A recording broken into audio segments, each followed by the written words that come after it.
प्यारे बच्चों नमस्कार, मैं मनीष शर्मा मैथ के इस लेक्चर में आप सभी का स्वागत करता हूं। और बच्चों आज हम स्टार्ट करने जा रहे हैं आपके कन्वर्जेंस थ्योरी का एक बहुत ही इम्पोर्टेंट टॉपिक यूनिफॉर्म कन्वर्जेंस, जिसे आप यूसी भी कहते हो, ठीक है।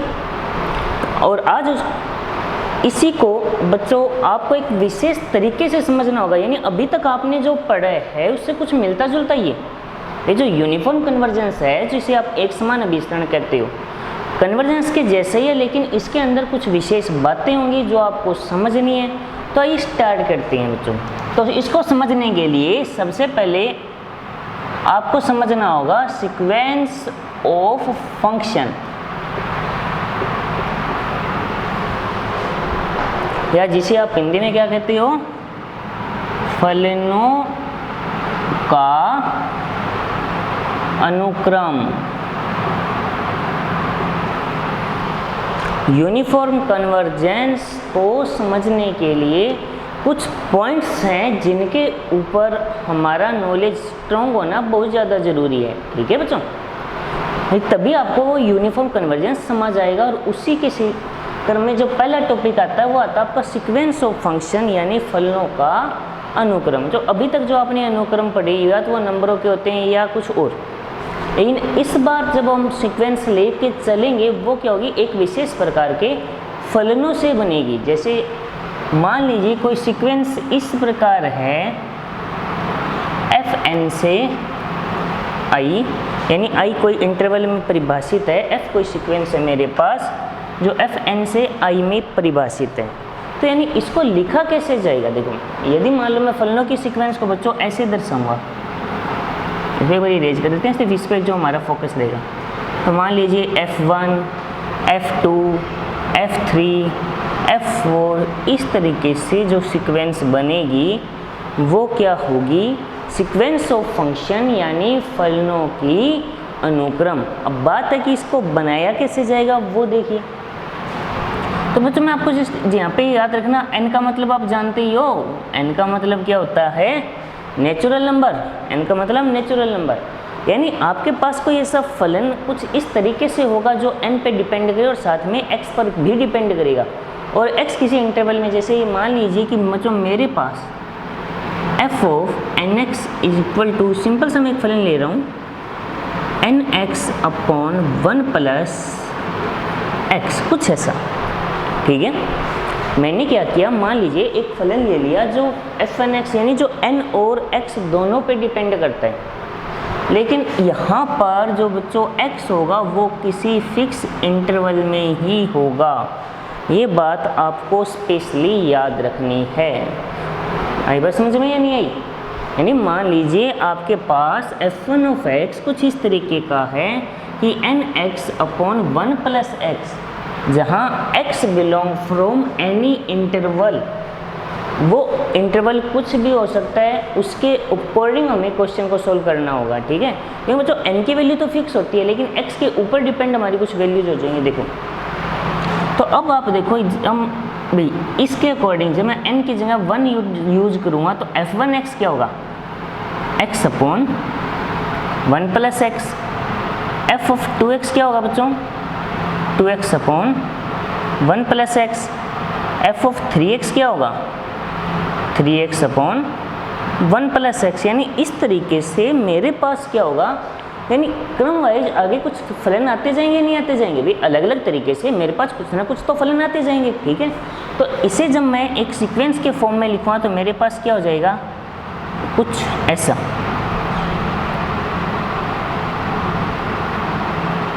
और जब इसे आगे ऐसे बढ़ा दिया जाए तो ये आगे बच्चों आपकी फलनों की अनुक्रम। कोई डाउट है? आराम से बच्चों, हमें कुछ जल्दबाजी नहीं करनी है इसको समझने के लिए। आपको क्या करना है, यूनिफॉर्म कन्वर्जेंस को समझने के लिए कुछ जो पॉइंट्स है, कुछ टॉपिक्स हैं छोटे छोटे, उनका बेसिकली मीनिंग आना जरूरी है। देखो भाई, यदि आप कोई बच्चा ये सोच रहे हो कि भाई मैं सीधी डेफिनेशन बता दो, भाई उसको रट लो, तो रटने का फ़ायदा क्या हुआ, क्वेश्चनों पे अप्लाई कैसे करोगे, बेसिकली मीनिंग समझ आएगा तभी तो अप्लाई कर सकते हैं ना उस रूल को। भाई देखने से ही पता चलना चाहिए ना भाई यूनिफॉर्म कन्वर्जेंस का बेसिकली मीनिंग क्या है, ठीक है।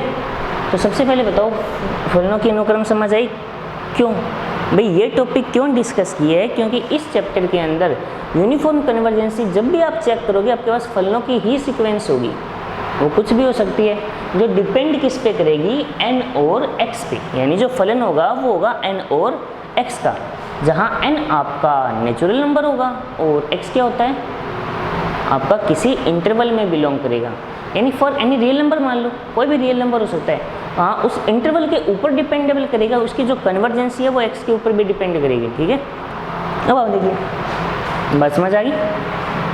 इसके बाद हम आते हैं बच्चों लिमिट फंक्शन पे। यदि आपको ये समझ आ गया है सीक्वेंस ऑफ फंक्शन क्या होता है, तो इसके बाद हम आते हैं लिमिट फंक्शन पे। लिमिट फंक्शन क्या होगा आराम से समझिए, देखिए। ठीक है, मान लीजिए मेरे पास f(n) ऑफ x कोई सीक्वेंस है, कोई भी सीक्वेंस है फलनों की। ठीक है, अब बात आ गई लिमिट फंक्शन क्या होगा, तो limit n tend to infinity f(n) of x जिसके इक्वल होगा वो मैंने क्या मान लिया fx। भाई जब आप x तो देखो फिक्स इंटरवल में ही होगा, यानी जो क्वेश्चन पे इफेक्ट होगा वो n की वजह से ही होगा ना ज़्यादा। ठीक है, तो लिमिट जब आप n टेंड टू इन्फिनिटी करोगे, यहाँ पे मैं एक चीज़ लिख देता हूँ, where x belong to any closed interval, open भी हो सकता है बच्चों, यहाँ पे क्लोज भी हो सकता है, दोनों प्रोसेस संभव है। ठीक है, आधा ओपन आधा क्लोज, कंप्लीट ओपन, ये तीनों केस पॉसिबल है। ठीक है, वो क्वेश्चन के ऊपर डिपेंड करेगा। ठीक है, तो मान लीजिए कि मेरे पास कोई सीक्वेंस है फंक्शन की f(n) ऑफ x, और जहाँ x belong from any interval, कोई भी इंटरवल है मेरे पास उससे ए बी से ही बिलोंग कर रहा है, तो यदि limit n tend to infinity f(n) of x equal to fx हो, तो ये जो fx होगा इसे क्या बोला जाता है, लिमिट फंक्शन। इसे क्या बोला जाता है स्टूडेंट, लिमिट फंक्शन। अब आपके माइंड में एक बात आई है कि लिमिट फंक्शन की मैं वैल्यू कैसे पता करूं, मैं लिमिट फंक्शन की वैल्यू कैसे पता करूं, तो ये एक क्वेश्चन के थ्रू बताता हूं। मान लीजिए f(n) of x equal to है आपके पास x plus 1/nx। f(n) of x क्या है स्टूडेंट आपके पास x अपॉन 1 प्लस nx है। तो जब आप यहाँ पर limit n tend to infinity f(n) of x apply करोगे, तो आप देखो limit n tend to infinity x upon 1 plus nx। ठीक है, तो ये क्या होगा 0, देख सकते हो। अब आपको ऐसा 0 कैसे आया, क्योंकि देखो बच्चों मैं क्लियर कह रहा हूँ, आपके पास x जो है वो किसी क्लोज्ड इंटरवल में लिया मैंने। यहाँ पे ओपन लेता तो चलो मान लो आपकी कंफ्यूजन हो सकता था, लेकिन क्लोज्ड लेने का मतलब आपको क्लियर पता चल गया कि ये इन्फिनिटी तो नहीं हो सकते दोनों, क्योंकि यदि minus infinity two plus infinity होता, जस्ट एग्जांपल जो समझो, यदि x की value minus infinity two plus infinity होती, ठीक है, तो वहाँ पे आपके पास क्या होता कि x की वैल्यू से फर्क पड़ जाता थोड़ा ना भाई। वहाँ पे ओपन इंटरवल आता है हमेशा, आपने देखा होगा इन्फिनिटी के ऊपर कभी भी क्लोज ब्रैकेट आता ही नहीं है, ओपन आता है। क्लोज आने का मतलब ये दोनों इन्फिनिटी नहीं है, मतलब ये हो गया कि कोई ना कोई रियल वैल्यू है, और कोई ना कोई रियल वैल्यू के डिवाइड में जब मैं इन्फिनिटी लगा दूँगा, तो limit n tend to infinity है बच्चों, किसकी ओर जाएगा 0 की ओर ही जाएगा। अब बात समझ आ गई होगी। हाँ, यदि यहाँ पे nx होता तो अलग हो जाता, तो इस कंडीशन में आपके जो लिमिट फंक्शन की वैल्यू है वो क्या हो जाएगी 0। याद रखना, हमें इसकी आगे ज़रूरत पड़ेगी। ठीक है, कि लिमिट फंक्शन क्या होता है इसकी आपको आगे ज़रूरत पड़ेगी समझने के लिए। बातें हम कुछ टेस्ट अप्लाई करेंगे ना, उसमें भी टेस्ट हैं। ठीक है, नंबर 1 ये बात तो दिमाग में रख लो कि जो यूनिफॉर्म कन्वर्जेंस है यूसी है ना, उसको भी चेक करने के लिए कुछ ना कुछ टेस्ट हैं अलग अलग बेटा। एमएन टेस्ट है, एबल टेस्ट है, डिरिचलेट टेस्ट है, लैम्डा म्यू टेस्ट है, अलग अलग इम्प्रॉपर इंटीग्रल के लिए भी कुछ टेस्ट होंगे, तो हम उनको अप्लाई करेंगे, लेकिन आराम से समझना है आपको टॉपिक को। ठीक है, जल्दबाजी नहीं करनी है। सबसे पहले देखो, आपको मैंने क्या बताया कि सीक्वेंस ऑफ फंक्शन क्या होता है, आपको एक बात समझ आ गई होगी। आपको f(n) ऑफ x कोई फंक्शन दिया हुआ होगा जिसके अंदर आपको n दिखेगा और x दिखेगा। ठीक है, x किसी फिक्स इंटरवल क्लोज इंटरवल से बिलोंग करेगा। ठीक है, और n जब आप वैल्यू पुट करोगे तो अलग अलग आपके पास x के फंक्शन जनरेट होते जाएंगे, नहीं हो जाएंगे बस। उसके बाद हमने चर्चा किसके ऊपर की, लिमिट फंक्शन के ऊपर।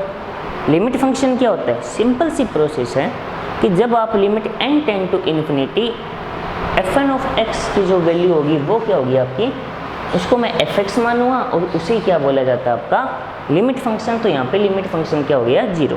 ठीक है, हो सकता है कईयों का डाउट हो। मैं एक क्वेश्चन, एक एग्जांपल और लेके बता रहा हूँ आपको कि लिमिट फंक्शन के लिए ये चीज़ क्या होगी। देखो आराम से समझना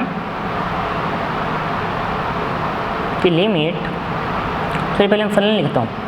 मान लीजिए fn of x equal to x की पावर n और x belong from open interval, sorry ऐसा लिख लो,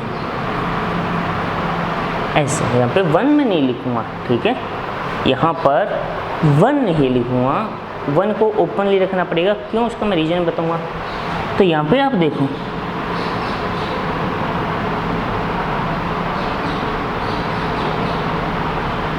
इक्वल बता सकते हो क्या आएगा, 0। अब आप कहोगे सर यहाँ पे 1 क्यों नहीं लिया गया, इसका कारण एक मिनट सोचो आप भी। मैंने यहाँ पे 1 पे क्लोज्ड ब्रैकेट ना लगाकर मैंने यहाँ पर 1 पर ओपन ब्रैकेट लगाया। मैं जो बोल रहा हूँ मेरी बात को देखो ध्यान से समझने की कोशिश करो। 1 के ऊपर मैंने यहाँ पर क्लोज्ड ब्रैकेट ना लगाकर मैंने यहाँ पे क्या लगाया है, ओपन ब्रैकेट लगाया है। ठीक है, अब बात ये आती है भी ओपन ही क्यों लगाया, तो क्लोज क्यों नहीं लगाया, तो उसको आप देखो शायद समझ आ जाएगा, आपको समझ आ सकता है। क्योंकि आप सभी जानते हो 0, देखो मैं यहाँ पे x की जगह 0 लिख दूँ, फिर तो मैं इनकी वैल्यू चाहे कुछ भी ले लूँ नेचुरल नंबर। याद रखना 0 की पावर 0 मत कर देना, क्योंकि 0 की पावर 0 आपने यदि याद हो, वैसे तो देखो तो हमने जो कन्वर्जेंस थ्योरी टॉपिक है उसके अंदर लिमिट के क्वेश्चन किए हैं बहुत सारे। तो लिमिट का कॉन्सेप्ट वैसे तो स्टूडेंट आपका मेरे हिसाब से स्ट्रॉन्ग हो गया होगा, लेकिन फिर भी यदि किसी को डाउट रह जाता है तो आपने पढ़ा होगा 11th 12th में कि 0 की पावर 0 है वो नॉट डिफाइन होता है। ठीक है, उसके ऊपर हम डायरेक्टली रूल अप्लाई नहीं कर सकते, तो 0 हो नहीं सकता। बाकी 0 की पावर 1 2 3 4 कुछ भी लोग हो गया 0। अब स्टूडेंट आपको ये भी पता होगा शायद कि 1 से छोटी कोई भी संख्या उसके जब आप पावर बढ़ाते जाते हो, 1 से छोटी कोई भी संख्या है जब आप उसकी पावर को बढ़ाते जाओगे, जब आप उसकी पावर को बढ़ाते जाते हो तो वो क्या होती है, एक्चुअली छोटी नहीं होती जाती क्या। जैसे फॉर एग्जांपल देखो आप, तो जैसे मैं 0.9 है उसका स्क्वायर करूँगा तो वो हो जाएगा 0.81, 0.8 का स्क्वायर किया तो 0.64, यानी मैं एक बार 4 को रिमूव करके चल रहा हूँ। 0.6 का स्क्वायर करूँगा तो 0.36, यहाँ पे 0.3 ले लो, 0.3 का स्क्वायर किया 0.09, यानी यहाँ से एक पता चल गया कि जब इसकी मैं पावर बढ़ा रहा हूँ तो ये क्या हो रहा है, यानी 0.9 से 0.09 तक पहुँच गया मैं 4-5 पावर को बढ़ाने पर। तो मैं जब इन्फिनिटी बढ़ा दूँगा, क्योंकि यदि आप इसको देखो मैं 0.9 को क्या रख सकता हूँ, 9/10। ठीक है, यानी इस जब सिंपल सी बात है कि नीचे वाली संख्या बहुत बढ़ती जाएगी, क्योंकि 81/100 क्योंकि कितनी होती है 729/1000, यानी 0.729।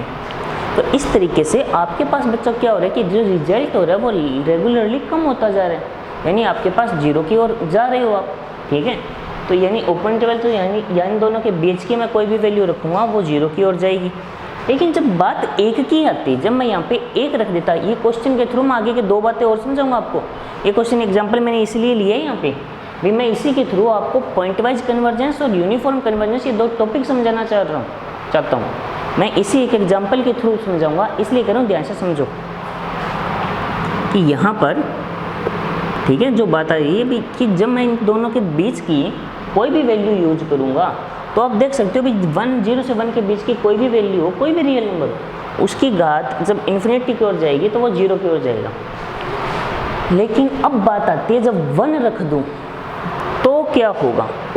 अब सोचो, जब मैं x की जगह 1 रख दूं तो क्या होगा,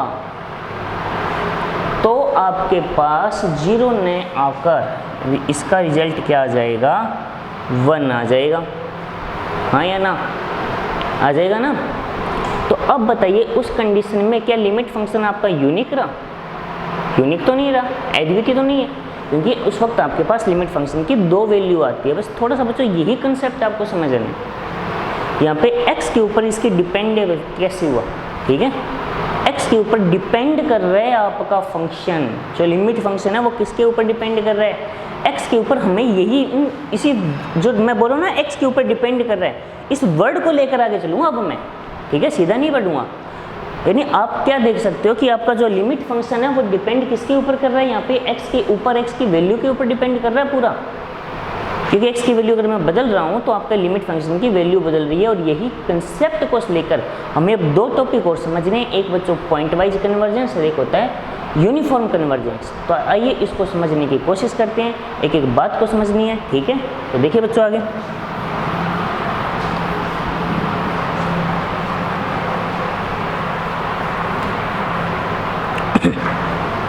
सॉरी बच्चों,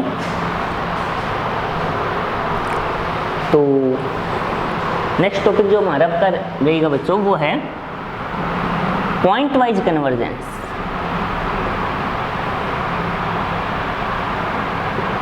जिसे आप क्या कहते हो,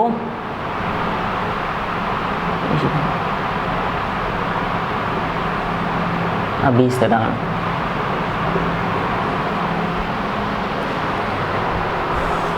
चलिए देखते हैं, इसको पहले लिखते हैं कि कोई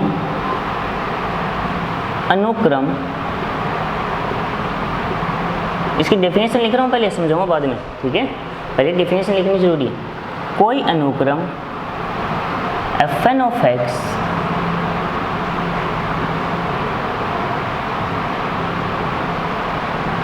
पॉइंट वाइज किसी, सॉरी ध्यान से लिखना है, किसी अंतराल i में, कि हमारे पास यहाँ पे इंटरवल होना कंपल्सरी, यानी x जो है बच्चों वो हम किसी इंटरवल से ले रहे हैं, ठीक है, किसी अंतराल i में, पॉइंट वाइज की जगह पूरी हिंदी लिख देता हूँ एक बार, बिंदु अभिसरण कहलाता है यदि मैं कोई for all n belong n and n greater equal m, यानी मैं यदि कोई नेचुरल नंबर m ऐसा ढूंढ पाऊँ, ज्ञात कर सकूँ, depend on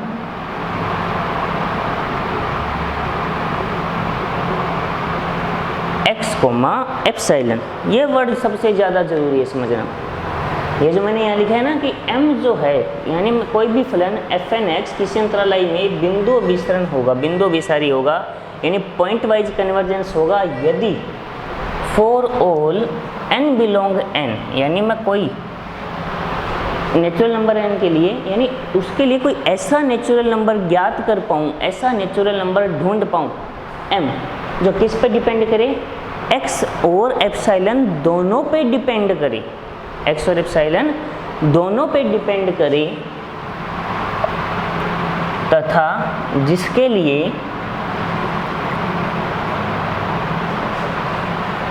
fn x minus f of x का मोड लेस देन क्या हो जाए, एप्सिलॉन। तो वो क्वेश्चन वो क्या हो जाएगा बच्चों आपका, वो हो जाएगा आपका पॉइंट वाइज कन्वर्जेंस, यानी बिंदु अभिसरण। क्वेश्चन की लैंग्वेज पढ़िए दोबारा, लैंग्वेज थोड़ी टिपिकल लग रही होगी, ऐसे लग रही होगी भी क्वेश्चन लैंग्वेज कठिन है, समझ नहीं आ रही बच्चों, ऐसा कुछ नहीं है, सिर्फ नॉर्मल सी कुछ बातें जो आपको एग्जाम्पल के थ्रू समझ आ जाएगी। मैं क्या कह रहा हूँ कि आपको देखो सिंपल सी बात है, सबसे पहले देखो f(x) क्या वो बता दिया मैंने, लिमिट फंक्शन होता है, fn x sequence of function है। आपको क्या करना है, सिंपल सी डेफिनेशन याद रखनी है, कोई भी fn x किसी अंतराल a में पॉइंट वाइज कन्वर्जेंस क्या होगा, जब fn of x minus fx less than epsilon हो, फॉर ऑल जहाँ n ग्रेटर इक्वल क्या हो, m हो, n ग्रेटर इक्वल क्या हो, m हो, ठीक है। तो मुझे m पता करना होगा, लेकिन m की क्वालिटी पे याद रहना है, m depend on x, epsilon, ठीक है। यानी m जो है बच्चों वो आपका किसके ऊपर डिपेंड करना चाहिए, x, एप्सिलॉन दोनों के ऊपर। यदि आपका m x और एप्सिलॉन दोनों के ऊपर डिपेंड करे, जैसे फॉर एग्जांपल जैसे x आपको पता है क्या होगा भाई इंटरवल में, तो जैसे मैं यदि x की वैल्यू चेंज करता हूँ तो m की वैल्यू चेंज हो जानी चाहिए, बात समझ आ रही है। भाई डिपेंड का मतलब ये हो गया कि जब मैं x की वैल्यू चेंज करूँगा तो m की वैल्यू चेंज करनी चाहिए, उसके लिए वो रूल लागू हो रहा है। तो आइए इसको मैं एक एग्जांपल के थ्रू समझा रहा हूँ, जो भी मैंने लिया था कि fn of x equal to x की पावर n, जहाँ x बिलोंग फ्रॉम 0 to 1। तो आपका जो लिमिट फंक्शन है बच्चों, लिमिट 10, 10, 20 दो वैल्यू देगा जब x कुछ ऐसा हो और जब x इक्वल टू 1 हो। ये आपका लिमिट फंक्शन आ गया, ठीक है। सॉरी f(x), ये दो वैल्यू देगा। अब बात को समझिए आराम से कि जब मैं x इक्वल टू 0 लूँगा, x इक्वल टू 0, तो ये क्या बनेगा 0 की पावर n। और यहाँ पे बच्चों मैंने एप्सिलॉन को एक बार मान लो फिक्स कर दिया, एप्सिलॉन को मैंने क्या कर दिया, फिक्स कर दिया। तो 0 माइनस 0 तो लेस देन 1/2 होगा या नहीं होगा, होगा। तो यानी अब मैं n का मान यहाँ पे कुछ भी ले लूँ, यानी फॉर n ग्रेटर इक्वल 1 के लिए ये बात लागू नहीं होगी क्या, जहाँ m की वैल्यू कितनी है बच्चों 1। बस समझ आई। यदि मैं x की वैल्यू क्या लेता हूँ 0, यदि मैं x की वैल्यू क्या लेता हूँ 0, तो आप खुद देखो चाहे n मैं 1 से स्टार्ट कर दूँ, ये वैल्यू लेस देन एप्सिलॉन ही होगी, दिखाई दे रही है ना। चलो और करते हैं। यदि मान लीजिए मैं x की वैल्यू 1/2 लूँ, तो ये क्या बनेगा 1/2 की पावर n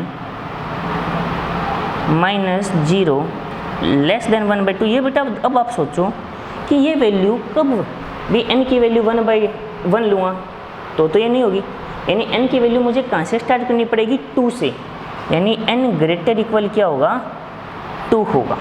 तो यहाँ पे n की वैल्यू कितनी होनी चाहिए 2। एक और मैं x की वैल्यू ले रहा हूँ 3/4, तो ये हो जाएगा 3/4 की पावर n। उस केस में ये 0 ही है।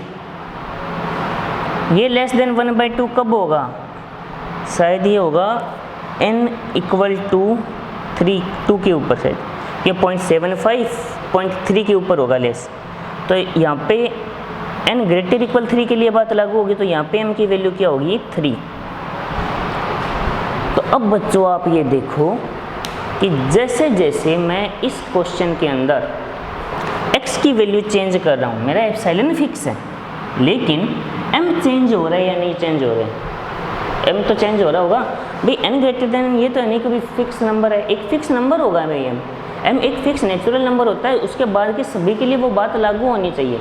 लेकिन यहाँ पे तो 1 के बाद लागू होगी, यहाँ पर 2 के बाद, यहाँ पर 3 के बाद। मतलब ये हो गया कि इस इंटरवल में यदि मैं x की वैल्यू बदल दूँ, यदि मैं x की वैल्यू चेंज कर रहा हूँ, तो क्या हो रहा है आपका m भी चेंज हो रहा है। क्लियर आ गई बात। तो इस कंडीशन में आपका जो m है बच्चों वो किस पे डिपेंड कर रहा है, x और एप्सिलॉन दोनों के ऊपर डिपेंड कर रहा है। और यदि ऐसा है तो आपका फलन क्या होगा, पॉइंट वाइज कन्वर्जेंस। क्या होगा, पॉइंट वाइज कन्वर्जेंस। बस समझ आ गई होगी। और बच्चों वैसे तो देखो आपको डायरेक्टली डेफिनेशन समझाने के लिए कहूँ तो आप ये मान लो, यहाँ देख लो, यदि लिमिट फंक्शन आपका यूनिक नहीं हो ना तो वो पॉइंट वाइज कन्वर्जेंस है, ठीक है। क्योंकि बिंदु चेंज करने पर जैसे देखो सिंपल सी बात है अभी n टेंड टू इन्फिनिटी को जो वैल्यू जहाँ जाए मैं कहता हूँ वहाँ पे वो भी सारी है, तो ये 0 पे भी सारी है और ये 1 पे भी सारी है, यानी आपका फलन कितनी वैल्यू दे रहा है 2। तो यदि लिमिट फंक्शन यूनिक हो, सॉरी यूनिक नहीं हो, उस केस में आपका जो सीक्वेंस है वो क्या होगा, पॉइंट वाइज कन्वर्जेंस। बात समझ आ गई। सीधी सिंपल प्रोसेस है कि यदि आपका फलन किसी भी इंटरवल के अंदर, क्योंकि यहाँ पे x इक्वल टू 1 लूँगा तो ये बात कोई भी वैल्यू के लिए 1 के लिए लागू हो रही है ना, तो मैं कोई भी वैल्यू ले सकता हूँ, 1 - 1 फिर 0 हो जाएगा, ठीक है। तो यदि आपका जो लिमिट फंक्शन है वो यूनिक वैल्यू नहीं दे रहा है, आपको 2 अलग अलग वैल्यू दे रहा है, यानी x बदलने पर लिमिट फंक्शन की वैल्यू बदल रही है, that's mean point wise convergence. और यदि नहीं बदल रही है तो वो फिर आप समझ सकते हो क्या होगा, यूनिफॉर्म कन्वर्जेंस। तो बताइए बच्चों पॉइंट वाइज कन्वर्जेंस समझ आया या नहीं आया। डेफिनेशन आपके सामने लिखी हुई है, एग्जांपल के थ्रू आपको बता दिया। बाकी यदि यहाँ कोई डाउट आप क्या करो, वीडियो को रिपीट करके देख लिया करो। तो ये नहीं है बच्चों को समझ नहीं आएगा। हाँ बस बात ये होती है हर बच्चे का माइंड अलग अलग होता है, किसी को 1 बार देखने पर समझ आएगा, किसी को 2 बार वीडियो को देखने पर, किसी को 3 बार देखने पर। तो अब मेहनत करो आप अपनी, आपको वो बात समझ जाएगी पक्का, कोई ऐसी चीज़ नहीं है जो समझ नहीं, ठीक है। तो कोई डाउट हो तो आप मुझसे पूछ सकते हो, बाकी क्लियर है पॉइंट वाइज कन्वर्जेंस। तो बच्चों आज के लेक्चर को फिर यहीं समाप्त करते हैं। यूनिफॉर्म कन्वर्जेंस वो नेक्स्ट लेक्चर में ही हो पाएगा, ठीक है बच्चों। तो इसके लिए माफ़ी चाहूँगा, नेक्स्ट लेक्चर में आपका यूनिफॉर्म कन्वर्जेंस की भी डेफिनेशन प्लस उससे रिलेटेड बातें और कुछ टेस्ट, ठीक है बच्चों। तो मिलते हैं नेक्स्ट लेक्चर के लिए, टेक केयर।